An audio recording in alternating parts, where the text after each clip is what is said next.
Good evening, everyone. This is Vicki Simons with TruckDriversMoneySavingTips.com. We have had an extremely hot summer here in South Carolina so far, and I'm just going to encourage you very briefly to make sure that you stay hydrated and that you're taking care of yourself, that you're not becoming overheated. Heat-related stress is a very serious issue. People have actually died from becoming too hot. Okay, let's get started talking about trip planning and why it is important for you to plan out your trips. Okay, this may be old-fashioned, or some people may scoff at the idea, but we actually literally believe in physically writing down our trips. Okay, when I'm talking about that, I'm talking about getting yourself like a 8.5 by 11-inch spiral bound paper notebook, the kind that kids write their notes on when they're in class in school, and use one separate page for each of the trips that you have. That way you can keep up with such things as the load number and where you're coming from, where you're going to. Make sure that you got everything written down as far as the city and the town, the addresses that you're leaving from, going to, and everything having to do with your mileage. You want to make sure that you also keep track of, doing the hub miles, the odometer miles, versus how much you're paid, and that way if there's some sort of an error later, then you can let people know. Now, that being said, there will be another broadcast I'll do sometime later about what drivers are actually paid versus what they actually ran. There's not usually a mile for mile thing unless you're driving some sort of local miles and you're paid on a different basis. But the fact of the matter is, if you are a company driver, owner-operator, and you're paid on the mile basis, a lot of times you're not paid on the basis of the actual miles that you run. You're paid on a household mover's guide or some other type of a situation like that. So you want to keep track of that on your trip planning. But a lot of times when you're doing something other than a local run out and back every day, okay, if you're working irregular routes like my husband and I did when we were out there, and when my husband was driving for a regional trucking company, he needed to keep up with where he was going. Okay, so for example, if he was heading through a place where the only place where he was going to be on was like an interstate or U.S. highway, okay, that's pretty simple. But the thing about it is if you're going into, let's say, downtown New York or downtown Chicago, and you need to have specific routing, okay, we do not necessarily recommend that you rely upon your GPS. There have been way too many accidents with truckers relying upon a GPS system. You want to actually physically see what your route is in an atlas, an actual physical atlas. And we have, in fact, I need to update this on our website, but the thing about it is Ram McNally comes out with a gorgeous motor carriers atlas every year that has the most current truck routes and any sort of low clearance that you need to have. So always learn how to route yourself to wherever you're going. Okay, so trip planning. If you're going to be going through certain areas, you'll need to be able to plan out when your pickup and deliveries are, and if there's some sort of an issue, like if you've got a weather situation or some sort of a congestion situation, like there's a big accident that's blocked the highway up for 12 hours or something like that, you're going to need to update your driver manager with some information about, well, when can you get the load there, or something like that. Also, if you're going to be driving across country, for example, you're going to want to plan out where you're going to be picking up fuel and where you're going to be taking showers, things like that, so that you can hopefully get as much done within a single stop as possible. Okay, do not get into a situation where you run out of fuel. That's embarrassing. Okay, if you went through training and your driver manager or your driver trainer did not teach you how to do this, then by all means go over to the free download section of our website and see if there's something there that you can use to help you do your trips. When Mike was driving long haul especially, but he also did this when he was a regional and local driver, he kept all of his paperwork inside an aluminum forms holder, including the notebook upon which he kept his loads. Okay, now when he was driving locally, he had separate pages that were printed out for every days worth of drops. Okay, all of his pickups, well, he would pick up one in the morning and then he would make his drops that day unless there was something weird that happened and he couldn't, and he had to go back before he made the last delivery.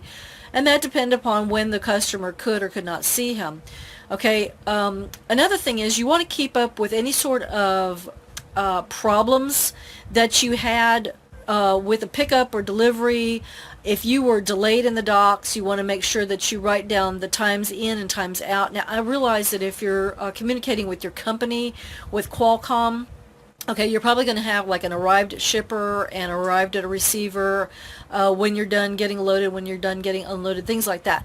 Also, don't rely upon the Qualcomm to keep that information. Okay, that's electronic. It can get blooped out somehow. Write it down, okay, just so that you have a record of it. Until I got through ripping this stuff up and throwing it through the shredder, okay, my husband had probably about 4 or 5 of these notebooks that he ran, and this was very valuable information.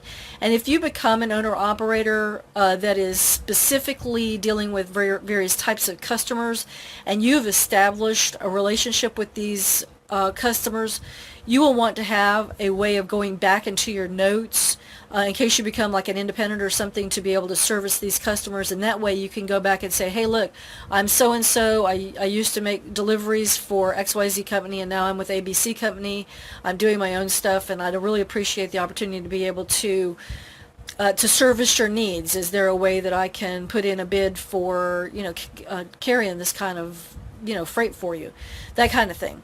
So also, if there's some sort of a routing situation, and for example, if you have a headset with a phone and you've got Bluetooth and you can pick up and you have this thing pre-programmed in, let's say that you got an issue with the routing that was given to you. Okay, and I'll give you an example in a moment of which we wanted to have something like that happen. But if you do not have a way of being able to pull over to make the call, okay, you can have that customer, if you have written that down, you've got that pre-programmed into your phone, you could call and say, look, your directions, something's wrong with the directions. Can you give me an alternate way of getting in here? Okay, you can't do that unless you have that information out of the Qualcomm, because you can't watch the Qualcomm while you're driving the truck. Okay, that's impossible. In fact, some of the motor carriers, they actually have the Qualcomm disabled while you are behind the wheel of the truck, or while the truck is moving. So that being said, you want to be able to have that access if you need it. Okay, what is my horror story? Okay, my husband and I, when we were driving with Swift, our first company, we were picking up a load out in the Midwest, and we were told that we needed to take this to the Jacob Javits Convention Center on, I think it was Manhattan Island at the time, but anyway, we were supposed to go down the Hudson Parkway according to this guy's directions on how to get there. Well, we were newbies, okay, we probably should have looked at the map to verify before we left there, but it's kind of like, this guy's giving us exact description on how to get there, so we didn't figure we needed to check up on him. Well, we get over across into New York, and it's kind of like, no parkways, trucks can't go on parkways, and of course we didn't want to top the trailer or do any kind of things like that, so we ended up having to route ourselves onto the island and then back out, which was awful. I mean, it worked out well for us because we were a team and I could help do the navigation while Mike was driving. But the thing about it is if we had done that better, on the at the outset, we would not have had that problem.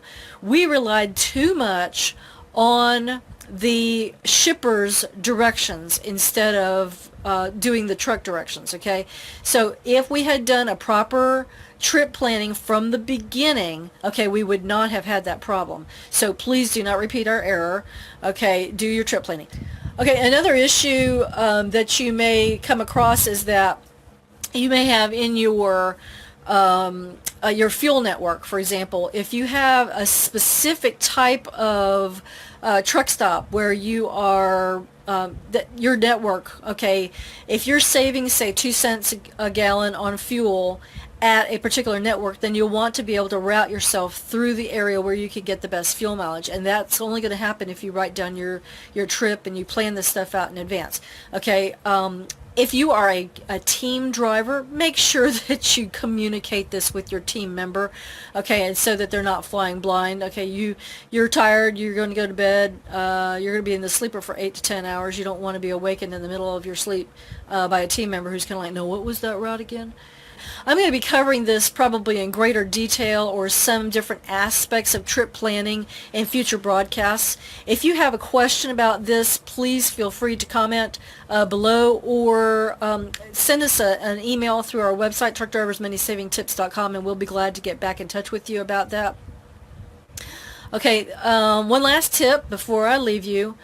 A lot of you are having problems with being delayed in the docks. Mike and I did. I remember specifically 2 different trips when we were delayed in the dock. One was when we had a delay. We were in the dock for 8 hours getting loaded in South Boston, Virginia, if memory serves me correctly. And when you are, of course, you're going to be, probably keeping up with some of this with your Qualcomm to your driver manager or your fleet manager. But if you are going to be paid waiting pay, you will want to make sure that that is documented. Okay, when your settlement sheet comes in, make sure that if you are being paid for each and every time that you are being delayed in the docks, to check that against your own notes. Don't just rely upon the company to make sure that that's correct for you. All right, a second issue that we have, we were in the greater Nashville, Tennessee area, and we were assigned, Mike was assigned, I was riding with him at the time, to deliver a load into a logistics place. And this particular, well, when I think of logistics, I think of something that's very speedy and expedited, and you're in and out. And anyway, we were there for over 26 hours. In other words, we were delayed. Now, Mike put in all of his time that he was there, but he only got paid a fraction, a very small fraction of the time that we should have been paid. Okay, they goofed it up on the inside, but the thing about it is, and it's one of those things you just kind of have to take what you can get, and it's not right. Okay, I disagreed with that, but the thing about it is Mike wrote that down, he had the documentation, and that's what you're going to want to have if you are being paid for waiting. All right, let's just say that you're in a particular place where you're waiting for a product to be made. Okay, some of these are like just-in-time manufacturing things, and you'll want to take care of that. Also, if you're shooed away from being allowed into the facility, you'll want to make sure that you're keeping up with that in your notebook. It's kind of like, 2 years down the road, somebody wants to give you a load to, FGH, logistics company or whatever. It's kind of like, yeah, I had a really bad experience with FGH, 2 years ago. Don't send me there. I don't want to go there again. Okay, unless they've really straightened up their act. So having a trip plan, having this stuff written out in your notebook will be of great value to you, so that you don't have to rely upon your memory. If you are a driver trainer, I'm going to urge you to train all your trainees to write out your trip plan physically. If you have a question later on, please feel free to write to us. And as always, my husband Mike and I wish you safe travels and lots of money-saving opportunities on the road. Have a great night. Thanks.